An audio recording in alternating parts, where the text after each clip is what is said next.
Good to have you with us. You're watching ARIRANG News. It's 4 p.m. here in Seoul, and I'm Laah Hyun-kyung. South Korea's foreign ministry officials are set to engage in back-to-back diplomacy with China and the U.S. this week. Watchers say Seoul could find itself in a tough spot with some controversial issues on the table. ARIRANG's Hwang Sung-hee has this story. Korea could find itself tangled between two superpowers following its back-to-back meetings with China and the United States this week. The touchy subjects topping the agenda are the possible deployment of the Washington-led THAAD missile defense system in South Korea and Seoul's participation in China's Asian Infrastructure Investment Bank. Following talks with his South Korean counterpart Lee Kyung-soo on Monday, Chinese Assistant Minister of Foreign Affairs Liu Zhenchao said they'd had a very open and honest discussion about the THAAD deployment. Liu added that Beijing hopes Seoul will consider China's interest and concerns about the matter. Beijing is against the deployment because of concerns that its radar system, which can cover 1,000 kilometers, could be used to monitor mainland China. As for Seoul's participation in the AIIB, Liu said he reiterated China's hopes for Korea to join the bank as a founding member. The AIIB, aimed at creating a new financial order centered around China, is opposed by the U.S. because it believes Beijing could use it for political purposes. Seoul will reportedly make its final decision on joining this new financial institution later this month. All this comes just a day before U.S. Assistant Secretary of State Daniel Russell meets with South Korean officials. While Russell is widely expected to address the two sensitive issues, an official at Seoul's foreign ministry says Russell's visit to Seoul has nothing to do with the THAAD deployment nor China's AIIB. He said the U.S. official's visit is likely aimed at checking up on U.S. Ambassador to Korea Mark Lippert in person and to send a message that the South Korea-U.S. alliance remains as strong as ever. Hwang Sung-hee, ARIRANG News. In the meantime, senior officials from Korea and Japan are holding talks aimed at resolving the issue of Tokyo's wartime sexual enslavement of Korean women. The talks between Korea's chief delegate Lee Sang-deok and his Japanese counterpart Junichi Ihara started about an hour ago on this Monday. It's the seventh meeting of its kind, but the two sides have yet to make any substantial progress on this highly sensitive subject. Seoul has called on Tokyo to take sincere steps to compensate the aging victims, but Japan insists the matter was settled through a bilateral treaty signed in 1965.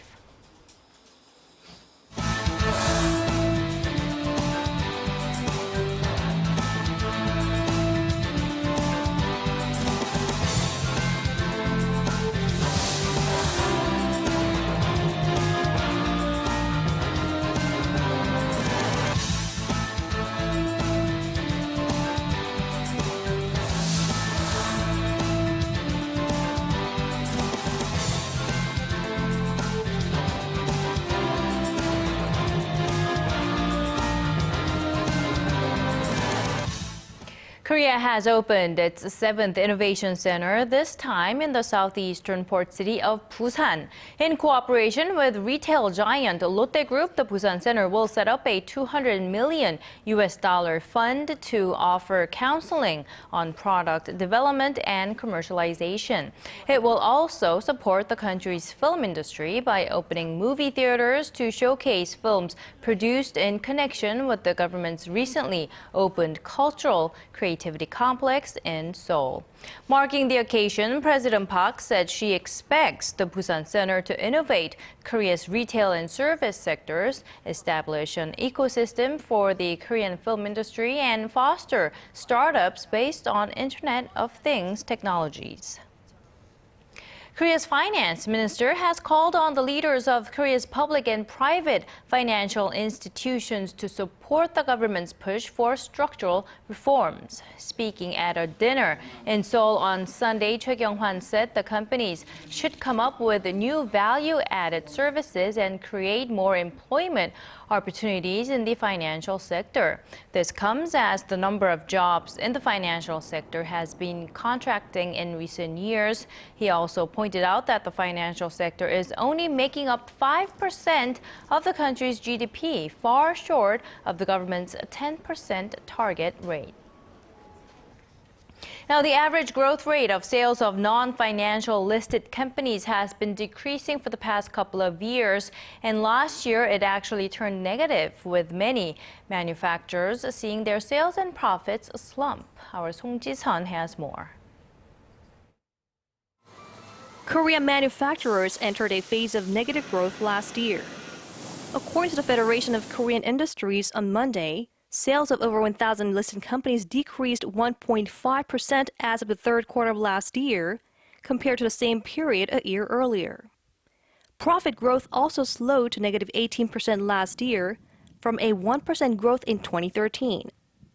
The trend was more noticeable among manufacturers, which account for more than 70% of the firms surveyed. Their combined profit dropped from $75 to $62 billion, a 23% fall from a 9% expansion in 2013. 7 out of Korea's 10 largest companies in terms of revenue saw their profits drop 30% on average on slumping domestic demand, coupled with slowing exports due to weakened global demand. And that includes Korea's largest companies and conglomerates like Samsung Electronics, Hyundai Motor Group, SK, and Hanwha.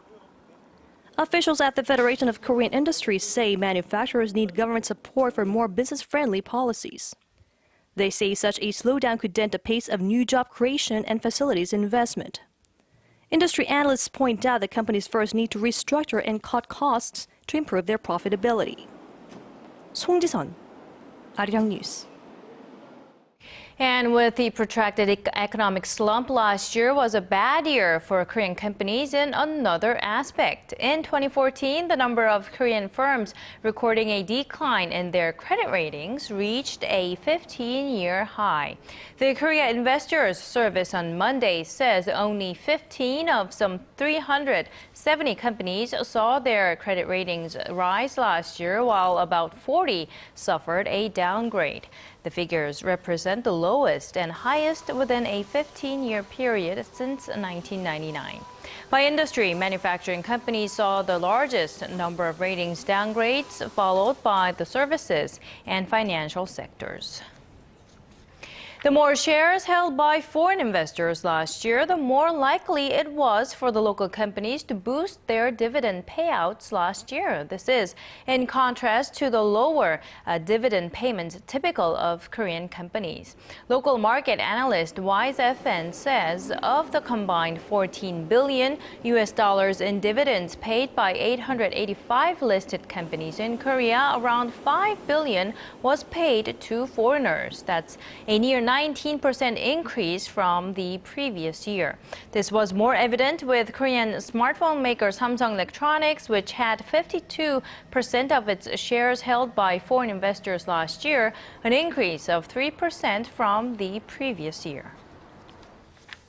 The competition in the job market for college graduates is growing fiercer by the day. It's getting to a point where students have to fight hard to get into school clubs focused on enhancing skills you would get at real workplaces. Kwon So-ah reports. One of the excitements for a Korean freshman is participating in a 동아리, the Korean word for an extracurricular club at a university. And these days, the most popular clubs are those that will help students prepare for getting a job, such as management or startup clubs. The open spots in our club filled up in just 5 days. That's led to a fierce competition for entry to the clubs. What you see here is not a job interview. These seniors are testing freshmen on whether they are qualified to be a member of their group. All this competition seems to have helped, as many club members have successfully entered the workforce. We believe that once we go through the club's curriculum and events, we build up the knowledge and traits that are needed in the workplace. The rise in the number of these extracurricular clubs has followed the rise in Korea's youth unemployment rate, a problem that can't be solved solely by higher education. Despite a university entrance rate of around 70%, statistics show that it's not easy for members of the younger generation to get a job. According to Statistics Korea, the unemployment rate of young Koreans ages 15 to 29 hit a record high of over 9% last year. Still, the clubs may help with the job hunt, though there are drawbacks. A university is not only a place to prepare for getting a job, it's a place to build up one's knowledge of the humanities and social relations. Some have also expressed the worry that university students will have to face employment worries after graduation in any case, and that in the meantime, they won't get to enjoy just being a student. Kwon So-ah, ARIRANG News.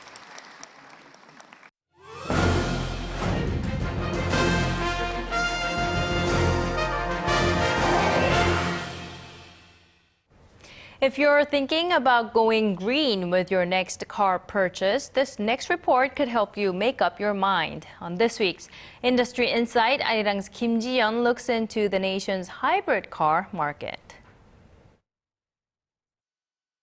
Despite falling oil prices, Korean drivers are increasingly turning to hybrid cars, powered by a combination of gas and electricity. Around 5,200 hybrids were sold during the first 2 months of this year alone, led by Hyundai Motor's Sonata Hybrid. The driving force behind the hybrid's popularity is a change in public perception, as myths surrounding hybrids are debunked. When consumers hear the words electric vehicle, they think of plugs, cords, and wall sockets. But today's hybrids don't necessarily have to be plugged in. Auto engineers have developed a system known as regenerative braking that helps cars retrieve and store energy.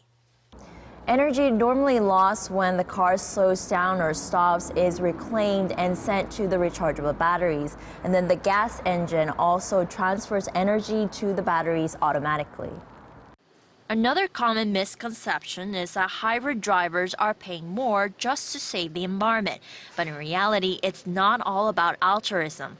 Drivers can actually save when they go hybrid. The sticker price for a Sonata Hybrid starts at $27,000, just $1,800 more than a non-hybrid Sonata. Assuming gas price remains at $1.30 per liter, Hyundai says consumers can save nearly $3,200 over a 5-year period. A drop in gas prices doesn't automatically mean that it's going to be cheaper to keep a gasoline-based model. Right now, gas is at about $1,471 or $1.30 per liter, which means it's not cheap. And consumers think the low oil price trend isn't going to last long. Also, drivers who buy a hybrid this year will be eligible for various local tax cuts and government subsidies. With hybrids that emit less than 97 grams of carbon dioxide per kilometer, which includes the Sonata Hybrid, Toyota's Prius line, the Lexus CT200H, and the Ford Fusion, drivers can save up to $3,600. Hyundai says it plans to boost the Sonata Hybrid's fuel efficiency by 25%. It's also planning to expand its lineup to draw the average driver, starting with its first plug-in hybrid set to debut at the Seoul Motor Show in April. Hyundai Motor Group Chairman Chung Mong-gu laid out plans to invest $73 billion into its facilities and R&D divisions through 2018. 85% of that will go towards improving standards, including plans to develop future hybrids. Kim Ji-yeon, ARIRANG News. Bringing you the fresh updates from stories breaking in Korea and abroad. We give you a bigger and better picture of the world. Join Laah Hyun-kyung live from Seoul. Every weekday, only on ARIRANG.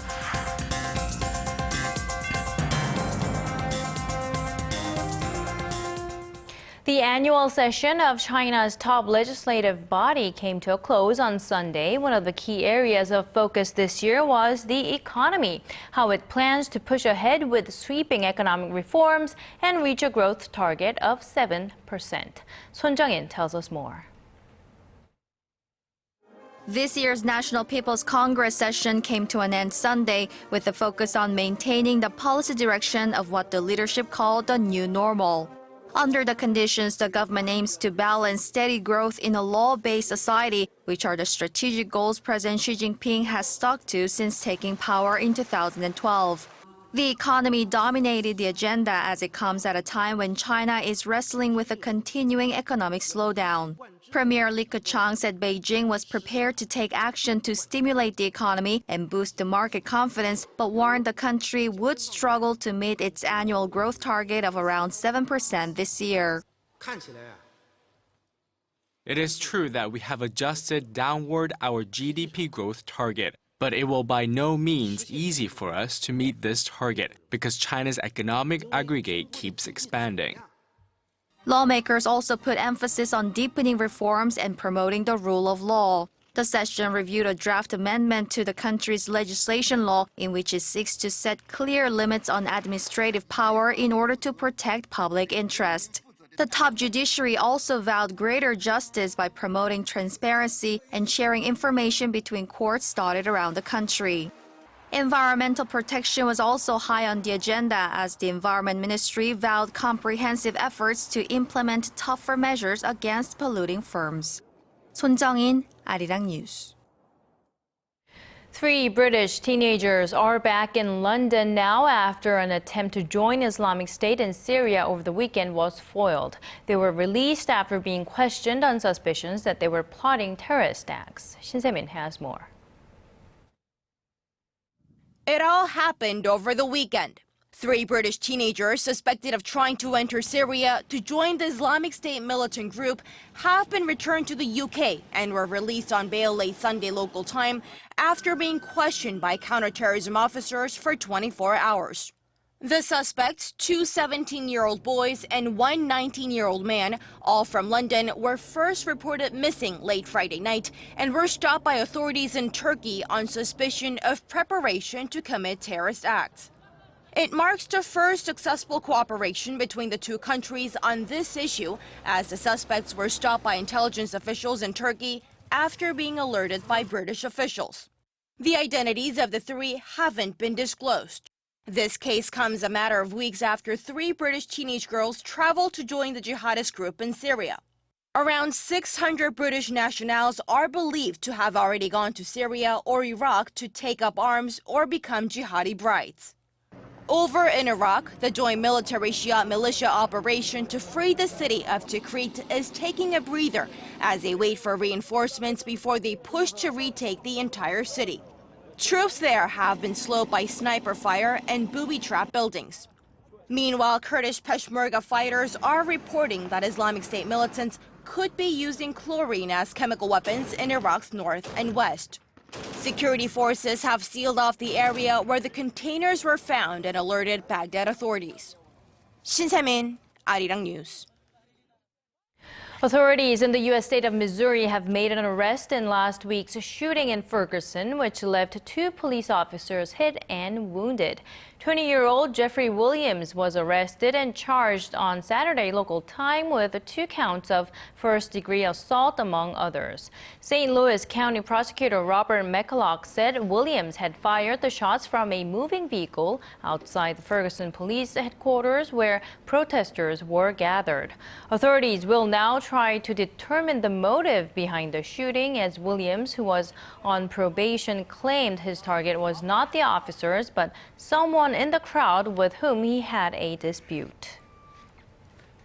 A new documentary aired on Russian state TV is showing President Vladimir Putin being more aggressive on Crimea and Ukraine, contrary to Moscow's articulated stance so far. In the piece titled "The Path to the Motherland," President Putin says he had in fact ordered Crimea's annexation weeks before the region held a referendum. The Russian leader says he was ready to put nuclear weapons on standby during the escalating tensions over Crimea and Ukraine, in both cases explaining that the lives of Russians and Moscow-backed leader Viktor Yanukovych were under threat. President Putin himself, meanwhile, has been out of the public eye since canceling a summit meeting with his Belarusian and Kazakh counterparts last week, sparking rumors that he was ill or out of the country. Now, many people know that Bran works wonders for the human body, but it may be even healthier than we had ever imagined. A group of local researchers have discovered previously unknown properties of rice bran that could help prevent obesity. Polly has more. About 500,000 tons of rice bran is produced every year in Korea after rice is polished. 30% of the residue is used in cosmetics or livestock feed, while the rest is discarded. But a group of local researchers has recently discovered evidence that special properties in rice bran could be beneficial in preventing obesity. They released the results early this month. The researchers conducted an experiment in which a control group of mice was fed high-fat foods, while a test group was also fed high-fat foods but given an injection of rice bran extract. After 6 weeks, the mice in the control group gained 44% more weight, but the group that was given the rice bran injection showed a significant difference in weight gain of only 33%. The mice given the rice bran extract injections gained significantly less weight, and there was a reduction in the amount of fat in the liver cells. The difference was also noticeable in the size of fatty tissues and cells.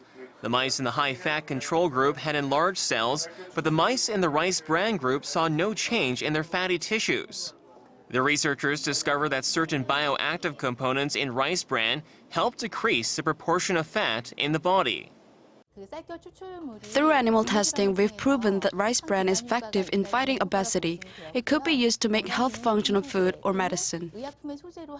After confirming the effectiveness and safety of rice bran in humans, the researchers anticipate the results will transform the unused raw material into a high-value product, all the while tackling the oversupply of rice in the country.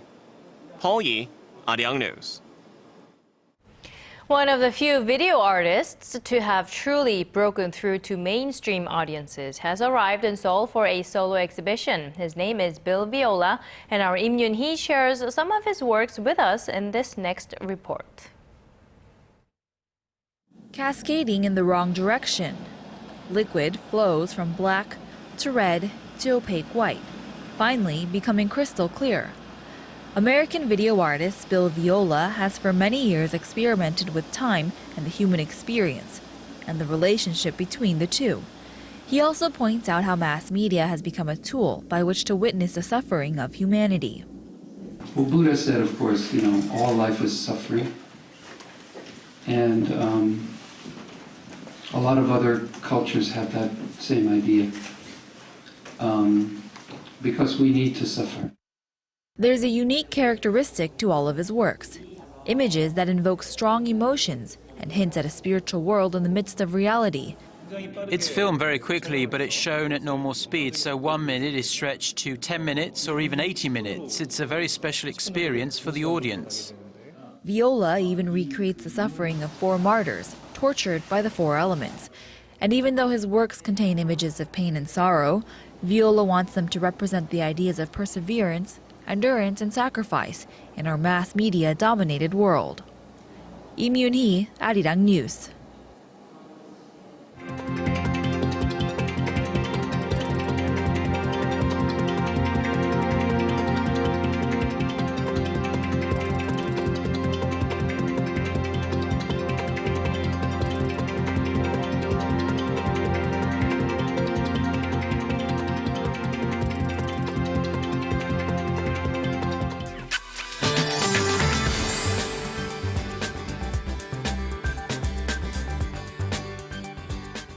Welcome back. I'm Michelle Park here with the latest weather forecast. Today is unseasonably warm considering that we're still in the middle of March.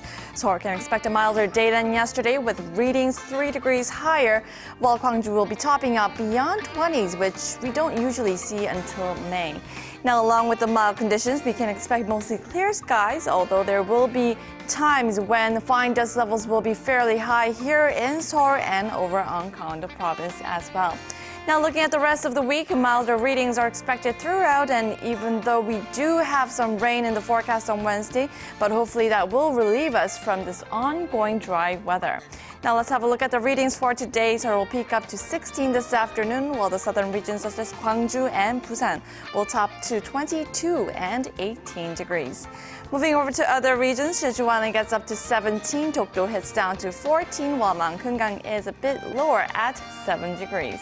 Well, that's all for now. Michelle Park, and I hope you have a wonderful day.